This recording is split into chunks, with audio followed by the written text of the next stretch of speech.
Is your bread causing cancer? A report by the Center for Science and Environment is creating ripples across the food industry and the public. The CSE claims to have tested 38 samples of bread just in Delhi. The report concludes that 84% of the samples tested positive for potassium bromate and potassium iodate. Both these chemicals are banned in many countries and are considered hazardous. The CSE has found these chemicals in pre-packaged bread, buns and pulps. Not just that, they've also found in ready-to-eat pizzas and burgers.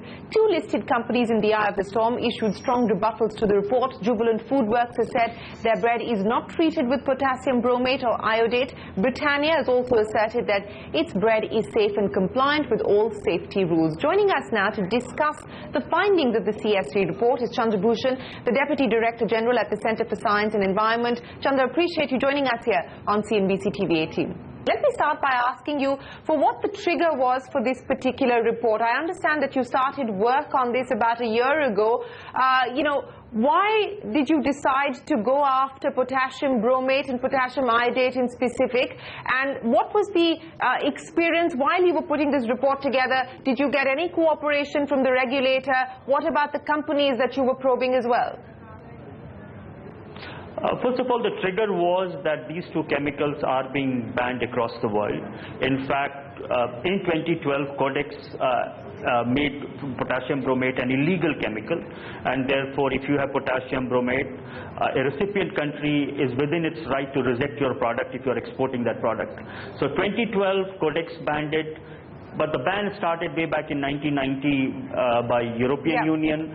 Then China has banned. So the trigger was that these two chemicals are being banned across the world because one is a class 2B carcinogen, other is likely to increase your intake of iodine. I'm sorry to interrupt you. I'm sorry to interrupt you, but I just want to take this forward because, as you pointed out, I mean, potassium bromate and the likelihood of it being a carcinogen is not new news. In fact, if I go back all the way back to the 1990s, that's when the International Agency for Research has said that it could possibly cause cancer.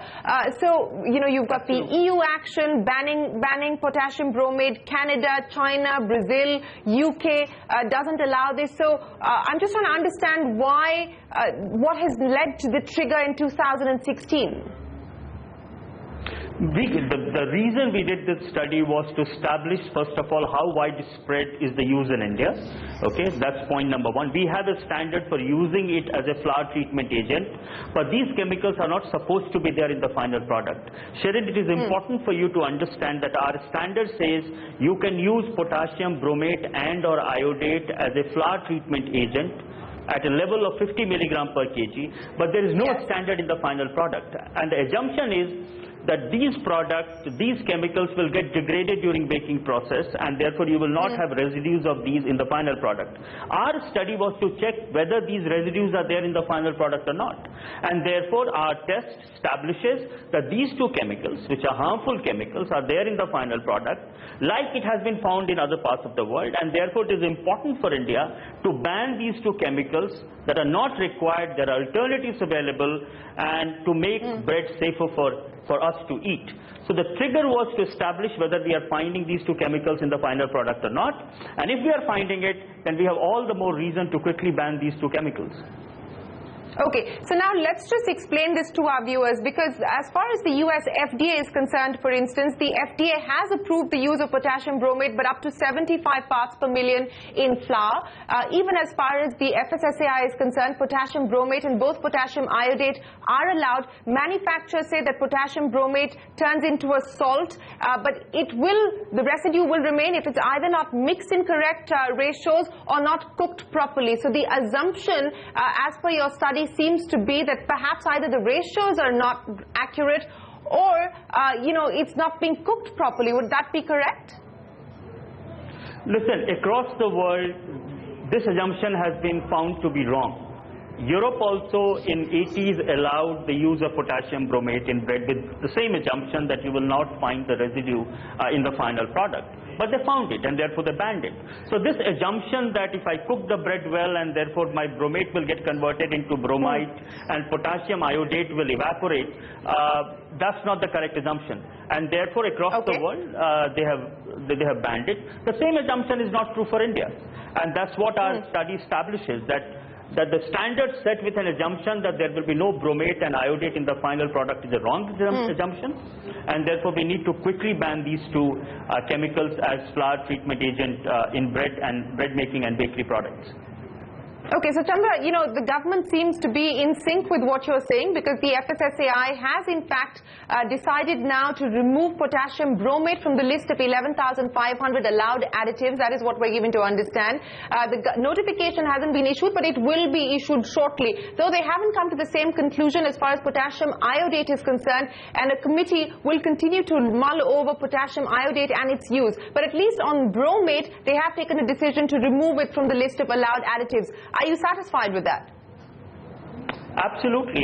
We welcome the decision of the government to remove potassium bromate as a additive in our food. Very, very wise and quick decision. As far as iodate is concerned, we are very concerned about iodate. And Shireen, the reason is very simple. There is no reason for us to get iodine from bread. We get enough iodine from salt. We all consume fortified iodine, fortified salt. Now, if you have less iodine, you are going to get goiter, and therefore we consume iodine fortified salt. But if you are going to consume more iodine, you are going to get thyroid and other thyroid related problem. And you must understand, Shireen, that thyroid related problem is increasing at an alarming rate in India. We are not saying it is happening only because of bread, but we do believe that there is no reason for us to get extra iodine, and it could be very high quantity of iodine from bread. But Chandra, and I'm not for a minute questioning the fact that CSC ought to bring, issues related to food safety into the public forum. But should it not be handled differently? Because it does tend to create a sense of panic. It does tend to create perhaps a sense of fear within the consumers, within also, regulators on how to handle this situation. Would it not have perhaps made more sense for the CSC to have worked with the regulator? Because the regulator is pretty much in sync with what you're attempting to do as well. So could it not have been handled a little better? Shireen, first of all, we are a public institution. Everything that CSC does is a public information. Our job is to increase awareness of consumer. Our job is to work with people as well as work with government and companies to make sure that our standards are improved, that we have safer food. I would not agree with you that we could have done it in a hush-hush manner.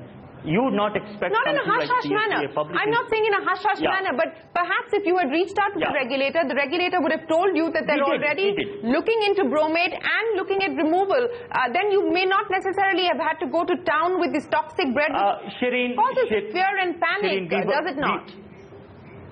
No, Shireen, there is what you call it as panic. We at CSC very strongly believe it is important to increase awareness of people on food safety. With the fact that our lifestyle is changing, we are consuming more and more processed and factory-made food. Indian consumers need to know what they're eating. And therefore, we would not call it as panic. We would call it very clearly as our role to increase awareness of people. As far as your question on working with regulators, I must say that we were in touch with FSSAI. FSSAI did come back to us saying that they are looking at all the additives. We started this study in May, June 2015. It took us 9 months of rigorous work to confirm what we have found and put it out to the public. Therefore, we were in touch with FSSAI. Okay, this is not an issue that FSSAI is not aware of. 2012 Codex banned this chemical. Okay, before that WHO, FAO has said you shouldn't use it. So I'm not saying that, I'm happy that FSSAI today has banned it. They could have done it long back. Okay, so it's not that we have not worked. No, you're absolutely right. They ought to have a much more dynamic review process, which is what the CEO has promised to do. But remember, the regulations that companies are now complying with, the 2011 regulations, and potassium bromate and potassium iodate continue to be, as of today, allowed under the Indian Food Safety Standard regulations by the FSSAI. So companies are not wrong when they say that they're complying with the Indian law, but a lot of companies have come out and clarified here on CNBC TV 18 that they are not using bromate or iodate. Yes, Chandra? Shireen, first of all, I think there is an interpretation problem as far as regulation is concerned. We do not have any standard for potassium bromate or potassium iodate in final product. The product that we eat, there is no standard. No standard doesn't mean that you can bung as much potassium bromate and iodate that you want. Sure. No standard means you're not supposed to have them. Okay, so it's common sense. You're allowed to use in the flour, but you're not supposed to have it in the final product. But going back again to our previous discussion, that the assumption is that it will get degraded, and it is not happening.